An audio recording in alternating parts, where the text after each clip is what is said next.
ওপৰত মানে হিনাল পৰ্বৰ মানে কি বহু দূৰ দূৰণিৰ পৰা মানে ইয়াতে ভক্তমান ৰাইজ উপস্থিত হৈছে কি ক'ব এই ক্ষেত্ৰত আৰু এই কিমান দিনৰ পৰা আপোনালোকে মানে কি হিনাল পৰ্বৰে শিৱৰাত্ৰিটো পালন কৰি আহিছে পোনপ্ৰথমতে সংবাদ লহৰৰ চেনেলটোক আমি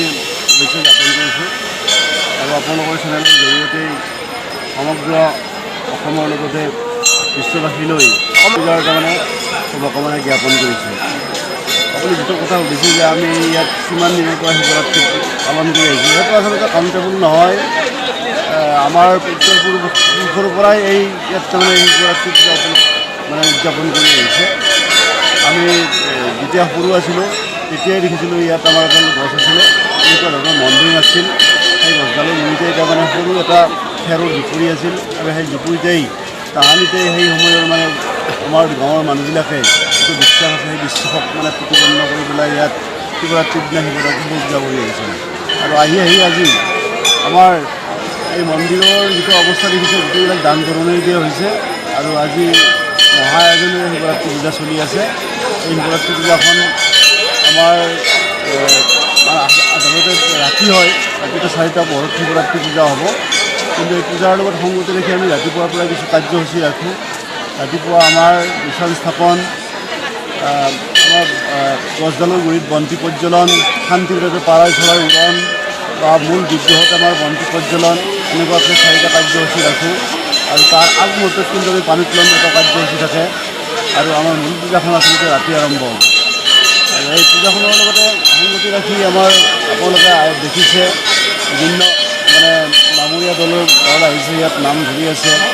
আৰু ৰাতিও ঠিক সেইদৰে আমাৰ দুইথৰাত নাম মাতিছোঁ আমি আমাৰ বেজীৰ এটা নাগাৰা নামৰ দল আছে আৰু আমাৰ মিৰ্জা বজাৰপাৰাৰ পুখুৰীয়া বজাৰপাৰা আঞ্চলিক নাগাৰা নামৰ নাম প্ৰসংগ আছে এই প্ৰস্তুতি আমি যিমান পাৰোঁ সেইখিনি সুচাৰুৰূপে চলাই নিয়াৰ কাৰণে চেষ্টা কৰিছোঁ আমাৰ বিশেষকৈ যান জঁটৰ ব্যৱস্থা যাতে বেছি মানে যান জঁটৰ ব্যৱস্থা নহয় ইয়াত তাৰ কাৰণে আমাৰ স্বেচ্ছাভাৱে তৎপৰতাত ডিউটি কৰি আছে যাত্ৰীবিলাকে যাতে পৰিপাটিকৈ নৈবদ্য প্ৰদান কৰি মন্দিৰ দৰ্শন কৰিব পাৰে তাৰ কাৰণে ব্যৱস্থা কৰা হৈছে গতিকে আশা ৰাখিছোঁ আমাৰ যিখিনি প্ৰয়াস এই প্ৰয়াসখিনিত ৰাইজে সঁহাৰি দিব আৰু সুচাৰুৰূপে আমি পূজাখন চলাই লৈ যাব পাৰিম যিটোকে আপোনালোকৰ এই মানে কি বহুত দূৰ দূৰণিৰ পৰা ক'ৰ পৰা ভক্তপন সমাগম হৈছে আচলতে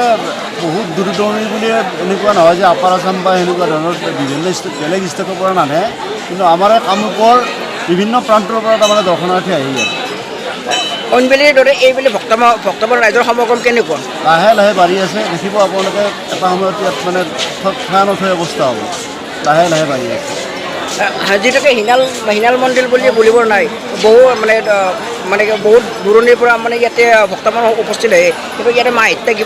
কিবা থকা বুলি ক'ব খোজে নেকি সচৰাচৰ সেই মাহিত্যটো আমাৰ ৰাইজৰ মাজত মানে প্ৰকাশ পাইছে আৰু সেই মাহিত্যটো প্ৰকাশ পোৱাৰ কাৰণে ইয়াৰ প্ৰতি যিটো আস্থা সেই আস্থাৰ ওপৰত ভিত্তি কৰি দৰ্শনাৰ্থীখিনি আহে এনেকুৱা নহয় যে শিৱৰাত্ৰি বুলি ইয়াত আহিব সেনেকুৱা নহয় আমাৰ জেনেৰেল দিনবিলাকতো বিশেষকৈ সোমবাৰবিলাকত একেই যাত্ৰী ভিৰ হয় আৰু শাওণ মাহত ইয়াত মানে ডাঙৰ মানে ভিৰ হয় আৰু যিটোকে আমি গম পোৱা তথ্য অনুসৰি মানে হিনাল পৰ্বৰ মানে গছডালৰ ইয়াতে মাহিত্য থকা বুলি কৈছে আৰু আমি বহুতৰ পৰা শুনিব পাইছোঁ কিমান দূৰ এইটো কথা এইটো সঁচা সেই তাহানিতে আমি জন্ম নোপোৱাৰ পৰাই তাৰমানে এটা লোকবিশ্বাস আছিল যে ইয়াত যদি মানে আমাৰ ওচৰ পাজৰত যিখিনি মানুহ আছে সেই মানুহখিনি যদি কিবা কাৰণত গৰু হেৰাই সামগ্ৰী হেৰাই ইয়াত আহি যদি প্ৰাৰ্থনা কৰি পেলাই সেৱা কৰি পেলাই মানস কৰে ভোগ পাতি দি পেলাই তেতিয়া তেখেতসকলৰ সেই মনোকামনা পূৰ্ণ হয় তেনেকুৱা নিজৰ কিবা যদি কিবা ডেফিচিট থাকে তেনেকুৱা ধৰণৰ অৱস্থাবিলাকত মানুহ ইয়াত আহি প্ৰাৰ্থনা জনাই মানে সেৱা কৰি যেতিয়া মানে ভোগ প্ৰদান কৰি বুলি মানস কৰে তেতিয়া তেখেতসকলে ফলৱতী হয় আৰু সেই লোকবিশ্বাসটোক ব্যস্ত কৰিয়েই মানে ভিত্তি কৰি মানুহবিলাকৰ যিটো জনসমাগম সেই সমাগম হয় আপুনিও ভুগিছে নেকি গেছৰ সমস্যাত গেছ আৰু লিভাৰ ৰিলেটেড সকলো সমস্যাৰ একমাত্ৰ সমাধান গেষ্ট্ৰচিটি বডজম এচিডিটি ফেটি লিভাৰ পাইলছকে আদি কৰি ভিন্ন গেছৰ সমস্যাৰ সমাধানৰ বাবে কেৱল আপোনাৰ কাষত গেষ্ট্ৰচিটি